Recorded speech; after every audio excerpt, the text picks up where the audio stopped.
Le tennis de table et le club de l'ATT Carvin sont à l'honneur aujourd'hui sur ILTV dans votre rendez-vous sportif. Sport Express, c'est parti.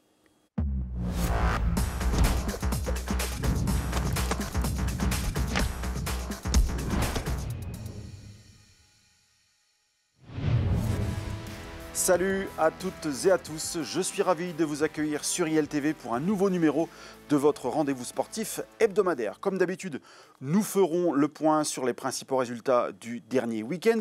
Et puis nous avons aujourd'hui un numéro spécial consacré au tennis de table. J'ai le plaisir d'accueillir sur ce plateau Christophe Lobstein, le président du club de l'ATT Carvin. Christophe, bonjour. Bonjour. Alors, je le disais, vous êtes président d'un club qui accède pour la première fois de son histoire à l'échelon national chez les garçons en ce mois de janvier. On va revenir d'abord sur le club. Depuis quand existe ce club et qu'est-ce qui en fait les caractéristiques? Le club a été créé en 1964. C'est une fusion. Il y a d'abord eu deux clubs à Carvin qui se sont regroupés, qui ont fait donc l'avenir tennis de table carvinois, ATT Carvin. Aujourd'hui, le club, c'est 200 licenciés. Si on devait identifier le club, c'est un club formateur. On fait 30 heures d'entraînement dirigé par semaine et on est reconnu et identifié comme étant un club formateur. Alors, j'allais justement venir sur l'évolution de ce club depuis donc 2006 où vous y êtes arrivé. Comment était cette progression? Est-ce que ça a été linéaire ou est-ce qu'il y a eu des petits accidents de parcours ou... Il n'y a pas eu d'accident de parcours. Il y a eu des années où on pensait que ça allait être un peu compliqué. On a eu des hordes de jeunes qui sont arrivés. En fait, la caractéristique du club quand on est arrivé, c'est qu'il n'y avait pas d'adultes qui avaient des enfants en âge de jouer. D'accord. Ce sont d'abord des enfants qui sont venus et leurs parents, cousins, frères, sœurs, sont arrivés après.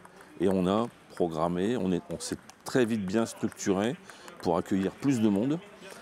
Et on a proposé des entraînements qualitatifs avec des entraîneurs diplômés. Et le bouche à oreille fait que on vient au club de tennis de table de Carvin. Très bien. Alors, on reparlera tout à l'heure du club et de ses différentes composantes. On va d'abord axer sur l'équipe première masculine, donc qui, je le disais en introduction, arrive en National 3 cette saison. Quand débute la saison 2024-2025, en septembre, là, quelles sont vos ambitions pour cette équipe première?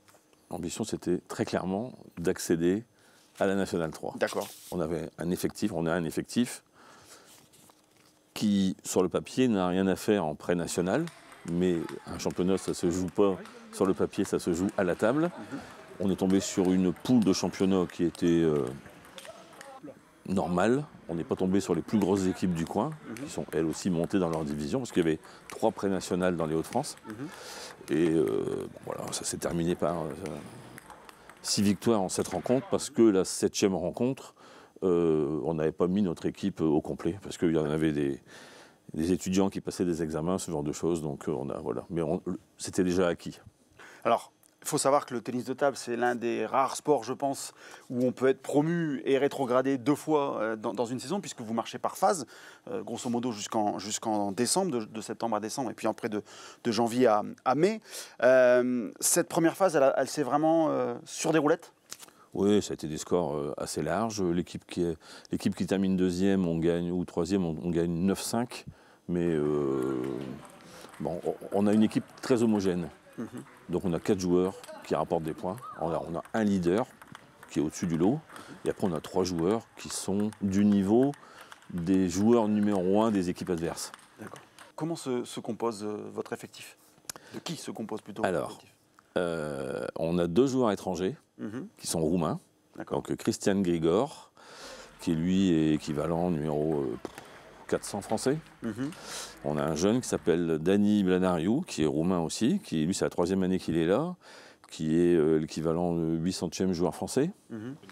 Ensuite on a Victor Siezik, qui est classé pratiquement 20, donc c'est un excellent joueur, et Rémi Desjardins.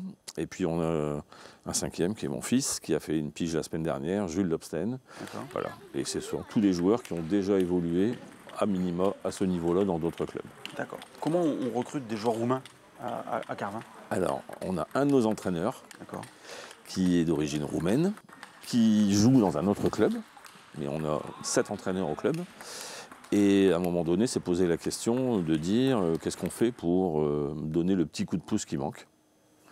Et lui, il a des contacts de gens qui sont dans la même fibre que lui, c'est-à-dire sympa. Le Roumain, par définition, il est bosseur. C'est des gens ils savent pourquoi ils viennent, etc. Comment vous découvrez ce monde de la N3 masculine? Avec quelles ambitions? Sur le papier, on a le deuxième effectif de la poule. Mais on va rencontrer des gens qui jouent depuis plusieurs saisons en National 3. Donc le classement sur le papier ne peut pas dire grand-chose parfois parce qu'ils ont... Voilà, on a bien commencé la saison. L'objectif, c'est de se maintenir, de pérenniser ce niveau-là. Après, on verra. L'objectif, c'est plutôt de remonter d'autres équipes dans le club pour arriver à remettre en place une pyramide en ayant des équipes à chaque division pour permettre aux jeunes qui progressent de monter progressivement. Très bien. On en parlera juste après notre traditionnelle série de résultats sportifs. On fait le point sur les principaux matchs de ce week-end et on revient pour parler de tennis de table juste après. On débute par le football féminin et la première victoire à l'extérieur de la saison pour Hénin-Beaumont. Une victoire sur la pelouse du LOSC acquise en deuxième période et qui permet au FCF de se replacer au pied du podium. Chez les garçons en Régional 2, troisième match de suite sans victoire pour Montigny qui n'a pu faire mieux qu'un nul sur sa pelouse. Le FCM va s'attaquer maintenant au deuxième Liancourt, puis au troisième Chevrières. À l'étage du dessous, dans le groupe C, le leader est venu asseoir sa première place sur la pelouse de Leforêt, alors que Courcelles revenait d'Anstin avec le point du nul. Nos deux équipes sont respectivement 3e et 8e. Dans le groupe E de cette même régionale 3, Wany reste scotché à la 11e place du classement après sa nouvelle défaite à domicile. Pour la 11e journée, c'est le 4e Berlaymont qui sera au programme des barbistes. On passe au basket et à la Nationale 2. Dourges revient d'Alsace avec sa 4e défaite de la saison, la 2e lors des 3 derniers matchs. Le rebond de l'ABCD est attendu ce samedi à 20h à la Salle Briquet à l'occasion du derby contre Liévin. En Régional 3, Hénin-Beaumont repart de l'avant après sa cruelle défaite de la semaine passée à Saint-André. Le SHB frôle les 100 points contre Sequedin. Chez les filles de Régional 2, l'attaque carvinoise est toujours en panne et c'est forcément rédhibitoire face au leader qui s'impose 57-39. Côté handball, malgré 10 buts de Pierrick Vozanchic, Carvin doit s'incliner face au nouveau leader, mais que ce championnat est serré en haut du tableau. Prochain rendez-vous pour la SHB le 2 mars à Longuenesse. En honneur, Théo Baron marque le 34e but de Montigny à Valenciennes, celui de la victoire. Et puis Libercourt grimpe au 9e rang après son beau succès contre Vieux-Condé. En volley, Wany remporte 2 matchs de suite. Après Famar, l'Étoile accroche Saint-Amand à son tableau de chasse malgré la perte du premier set. On termine par le tennis de table et le début parfait de l'ATT Carvin en National 3. Après 4 heures de rencontres intenses, Carvin signe un 2e succès et reste en tête du groupe. De retour sur le plateau de Sport Express avec Christophe Lobstein, notre invité du jour, président du club de l'ATT Carvin. Au-delà de l'équipe première dont on parlait en première partie, comment se porte votre club ? Le club se porte bien. C'était encore jusque l'année dernière le premier club du Pas-de-Calais, 5e club des Hauts-de-France en termes de licenciés, dans les 50 plus gros clubs de France. Voilà. Aujourd'hui, c'est 17 équipes. Donc une équipe féminine, 13 équipes masculines, 3 équipes de jeunes. C'est plus de 30 heures d'entraînement dirigées à destination de tous les publics. Et c'est sur les 200 joueurs, 200 pratiquants, 100 qui font de la compétition et 100 qui viennent pour une pratique de loisirs. On garde cet aspect-là, du ping-pong qu'on ne fait pas que dans son jardin, dans son garage. Et on ne force personne. Et ce sont les gens qui, à force de venir, ils peuvent prendre 3 formules. Une formule loisir simple, ils viennent taper la balle. Loisir et entraînement, ils découvrent avec un entraîneur les rudiments de la technique. Et puis après, il y a le mode compétition. Et ce sont eux qui l'année suivante, nous sollicitent pour jouer en compétition. D'accord. Votre objectif, c'est que le club progresse de façon uniforme ? homogène. C'est ça. Un club, c'est pas qu'une équipe qui joue en national. Il y a quelques saisons, on a eu quelques départs qui ont fait que les équipes réserves 2, 3, 4 sont redescendues au plus bas niveau régional. L'objectif là, c'est de remonter, d'avoir une vraie pyramide, que l'équipe seconde soit juste en dessous de la nationale 3 pour permettre à tous les jeunes qu'on forme de pouvoir accéder un jour à ça. Parce que le fait d'aller chercher des joueurs étrangers, c'est qu'à un moment donné, on n'avait pas les jeunes formés suffisamment pour les mettre à ce niveau-là.